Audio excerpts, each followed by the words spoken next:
തോന്നാം. പരയുടെ പാല് നുകർന്ന ഭാഗ്യവാന്മാർ. ഈ അഖണ്ഡ ബോധത്തിൽ രണ്ടുവിധം ശക്തി പ്രവർത്തിക്കുന്നു.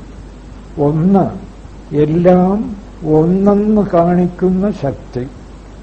ആഭരണങ്ങളിൽ രണ്ട് ശക്തി സ്ഥിതി ചെയ്യുന്നു.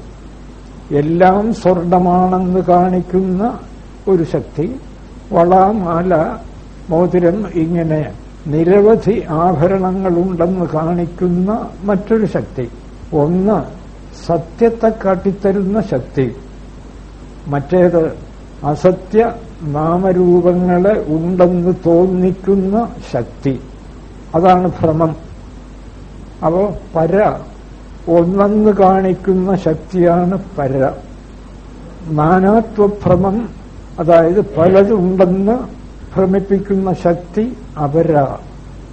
അപരയ്ക്ക് ഒരിടത്തും ഒരവസാനമില്ല. ബോധത്തിൽ അനന്ത കോടി നാമരൂപങ്ങളെയാണ്.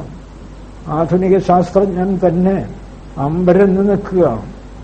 ഈ കഴിഞ്ഞ ആഴ്ച തന്നെ പത്രത്തിലുണ്ടായിരുന്നു, അവരൊരു പുതിയ ഗാലക്സി, എത്രയോ ലക്ഷം വർഷങ്ങൾക്കപ്പുറം ഉണ്ടായതെന്ന് കരുതാവുന്ന ഒരു ഗാലക്സി എവിടുന്നോ ഇങ്ങനെ കാണപ്പെടുന്നു എന്നാണ്.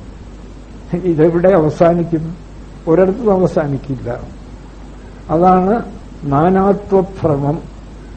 ഇവിടെയൊക്കെ ഒന്നേ ഉള്ളൂ എന്ന് കാണിക്കുന്ന ശക്തിയാണ് പരാപ്രകൃതി.